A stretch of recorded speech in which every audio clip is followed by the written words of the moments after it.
It's the most jaw-dropping story I've read in days. Have a look at this guy, Eduardo Martins, surfer dude, UN photographer, survivor of childhood leukemia. It's an all-action life that's given him a massive social media following. His images published by top news organisations and picture agencies. Only one problem, though. It is all totally fake. Well, the scam was exposed by BBC Brasil, and Luis Barucho is here from there. And so too is Max Hepworth-Povey. Looks familiar, doesn't he? Because his identity was the one stolen for this scam. And I hope to talk to Daniel C. Britt in a few moments, the photographer who actually shot the pictures that were used in this scam from conflict zones. Welcome to you to the programme. Lewis, to you first of all. I mean, this is the most elaborate of scams on so many different levels. Tell me more about it, and also when you first became suspicious and how you became suspicious. Yes, Matthew, it is indeed a very interesting story. And it's interesting because of the whole scam that it was created behind that. Eduardo Martins claimed to be a war zone photographer who was sent to Iraq and Syria to cover people suffering and also as a humanitarian for the United Nations. He would also tell very emotional stories about the way he survived leukemia when he was still a child. And on top of that, of course, he would portray himself as a very model-looking photojournalist. So he's laughing because they nicked his photographs and it was him. I'll ask you about when you became suspicious in a moment, but Max, I mean, that moment when you first saw yourself jumping out of somebody else's profile, I mean, what did you think? What went through your mind? Yeah, really weird. Like, yeah, it was like seeing sort of like an evil twin, like a identical nemesis. So I was just like, wow, you know, these photos I've not seen in years, and they've been like maybe distorted slightly. So yeah, it was just very strange. And there are some of the photographs that he stole from you to actually set up this fake account. Am I right in saying that you were contacted by someone to be offered a fake job, and they learned details about you that you think is linked to all of this? Yeah. Like 2014, some Brazilian guy who called himself Bruno was really quite insistent on doing this work with me, some surf sort of stuff, and we had a Skype video call, but his video wouldn't work, and it all just sounded a bit dodgy. So I kind of said, look, I'm not interested. You know, get your boss to talk to me, and you know, we can hopefully make a plan. And then a couple of days later, there was a fake Max Hepworth-Povey on Facebook. So I was just like, right, I'm deleting Facebook, I'm over it. And if anyone adds you who's me, it's not me. So then I was... Yeah. But you suspect that's how he found out details about you that he was then later on able to use. Lewis, tell me a bit more. So what made you start thinking, aha, this might not be what it seems? Well, actually, Matthew, we received a tip-off by a Brazilian female journalist based in the Middle East. She said that she was approached by Eduardo on Instagram, and later they started to chat over WhatsApp. She found the conversation very strange because of a number of reasons. First of all, he said that he would come to visit her, and he never did.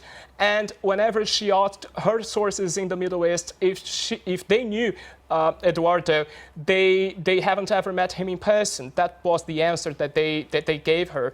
And of course, after that, we decided to make a lot of phone calls. I called the United Nations. The United Nations said that they haven't worked with anyone named Eduardo.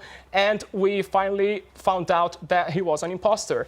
Although he was an imposter, he was very convincing, and that's the most intriguing part of that story, because he managed to fool a number of media outlets in the world. But it's interesting, all the people that had contact with him never actually met him. I want to put up on the screen in the next few seconds, I talked about Daniel C. Britt, the photographer, the war photographer, whose photographs he actually used as well, and we hope to talk to him in the next few minutes. But let's put a few of the photographs on, because these are the ones that he used also on the account. And what he actually did, the fake ones are on the left, and the real ones that Daniel took are on the right. And what he did was he inverted them, he doctored them slightly, and then they were published. So, Lewis, is at the bottom of this just simply a way of making money? Was that what it was all about? We don't know the answer for this question yet, actually, because I've been in contact with a lot of photo agencies that have used some of Eduardo's material. Actually, that happens to be Daniel's material. And they say that Eduardo might have never profited for these pictures because he has never uploaded any bank details, so he has never been paid for those pictures. So it's still unclear why he did what he did. Well, I'm glad to say we've established that line to Daniel. Daniel, let me bring you into the conversation. We were just looking at your photographs a moment or two ago. When you first found out about this, what did you think?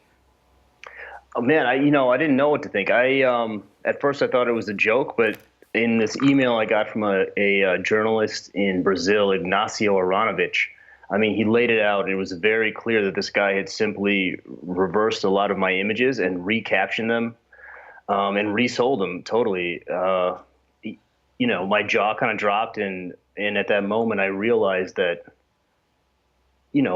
my body of work since Hurricane Katrina through Syria, through Africa, I mean, it was all, it's just very easily manipulated, very easily stolen. We're seeing exactly how he did it there on the screen. You must have been angry as well, because this is you, your work and others, putting yourself in harm's way to get these shots, and someone has just simply stolen them and said they're theirs. Yeah, I mean, it was infuriating. It was infuriating because, not only the effort that myself, my translators, and my fixers put into gathering those pictures and stitching together the narratives of the people, depicted in them, but the way he bent around, especially that group shot of the rebels in Hama province, he relabeled them ISIS, and it ran in the Wall Street Journal, I believe, or in various other news desks if he moved it through an agency. And that, Syria is not the place where you want to have like a discussion on where your allegiances lie. You know what I mean? If any of the guys in that picture were found themselves in a region held by a secular militia, and there's a picture online floating around that labels them ISIS.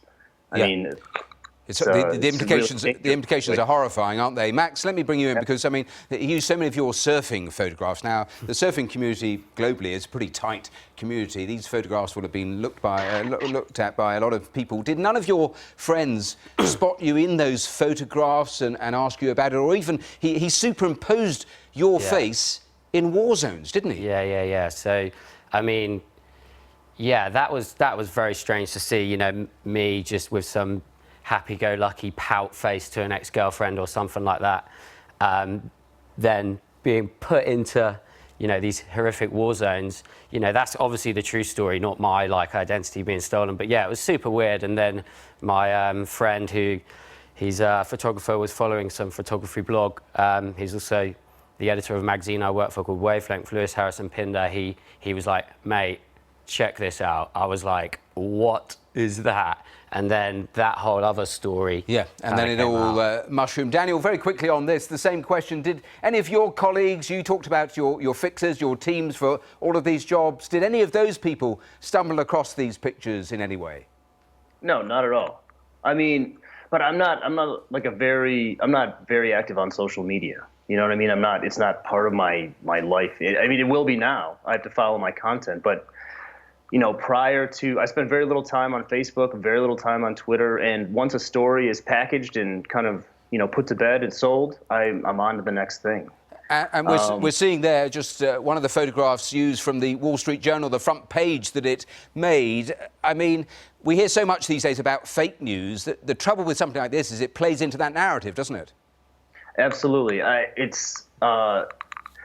Fake news was like a catchphrase that Trump started to hedge his bets against losing the election. Fake news, rigged election. Now, it's kind of like traveled into from the political desk, in the world media to the foreign desk now officially with Eduardo Martins.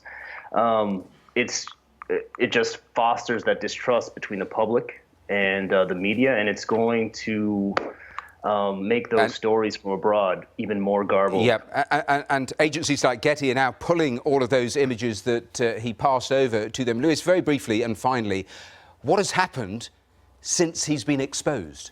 Well, as you might think, it comes with no surprise that since we published that story, it went viral all over the world, not only in Brazil. And since then, Eduardo Martins has completely disappeared. He doesn't take our phone calls. Disappeared. His numbers don't work. He closed his Instagram account with more than 100,000 followers. So it's been very difficult to track him down. So he's gone, and potentially he could do it all again. I know your investigation is continuing, so perhaps if you make progress, you'll come back and talk to us again. I will. We've run out of time. To all of you, thank you very much for your time and explaining an extraordinary story here on Today.